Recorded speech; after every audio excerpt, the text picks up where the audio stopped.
Assalamualaikum warahmatullahi wabarakatuh. Perkenalkan, nama saya Basira Asana dengan NIM 204030, Program Studi Pendidikan Agama Islam Fakultas Tarbiyah dan Keguruan Universitas Islam Negeri Sultan Toha Saifuddin Jambi. Di sini saya ingin menyelesaikan tugas ujian tengah semester saya dengan mata kuliah Teknologi Informasi. Baik, di sini saya sedikit menjelaskan tentang peran teknologi informasi dan komunikasi dalam perkembangan pendidikan Islam di Indonesia.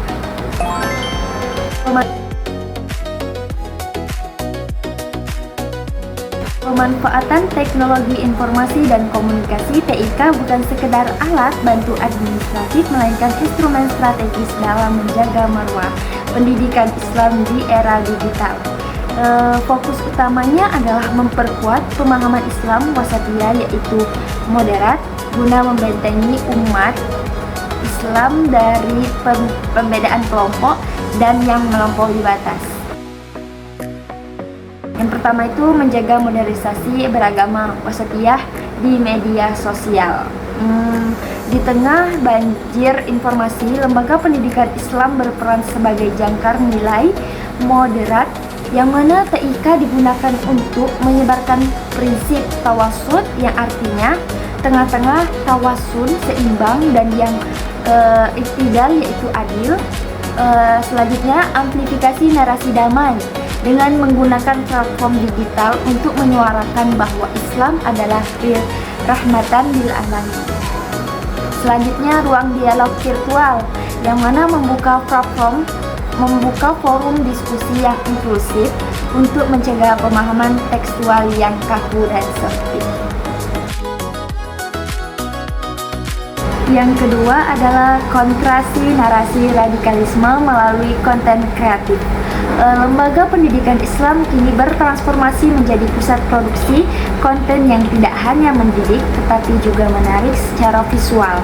Adapun 3 jenisnya, yaitu yang pertama infografis dan videografis, yang mana berisi menyederhanakan dalil-dalil kompleks mengenai toleransi yang menjadi konten visual dan yang mudah dicerna oleh generasi sekarang atau disebut dengan Gen Z.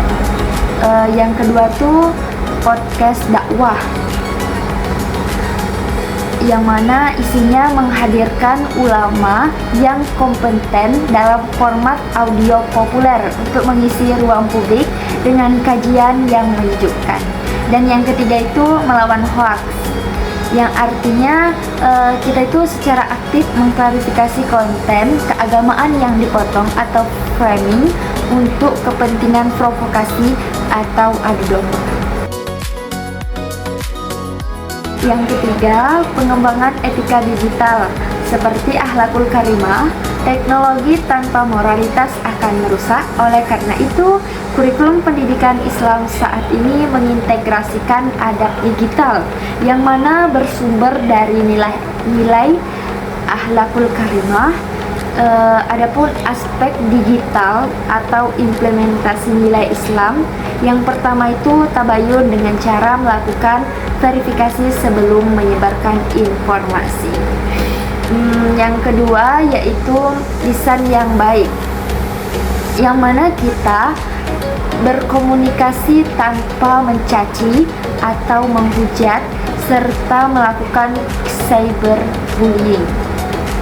Dan yang ketiga itu ukhuwah digital, yaitu menjaga persaudaraan di dunia maya meski berbeda pendapat atau pandangan. Dan yang keempat atau yang terakhir yaitu amanah, artinya kita menghargai hak cipta dan karya intelektual orang lain. Yang keempat adalah verifikasi digital melawan fenomena Ustadz Google. Salah satu tantangan terbesar adalah kecenderungan siswa mencari hukum Islam secara instan di mesin pencari tanpa mengetahui kredibilitas sumbernya atau keaslian dari mana sumber tersebut. Teknologi informasi komunikasi berperan menyediakan sistem verifikasi yang mana seperti digital Library atau e-learning kitab yang mana menyediakan akses ke kitab-kitab muktabar yang diakui dalam bentuk digital yang terverifikasi. Yang kedua itu ada aplikasi konsultasi syariah resmi yang mana menghubungkan siswa langsung dengan ahli tafsir atau ahli fikih dari lembaga otoratif seperti MUI atau ormas Islam besar lainnya. Yang terakhir itu literasi algoritma yang mana mengajarkan siswa cara membedakan situs web yang dikelola oleh lembaga ilmiah dengan situs penyebar paham radikal atau bid'ah yang sering menyesatkan.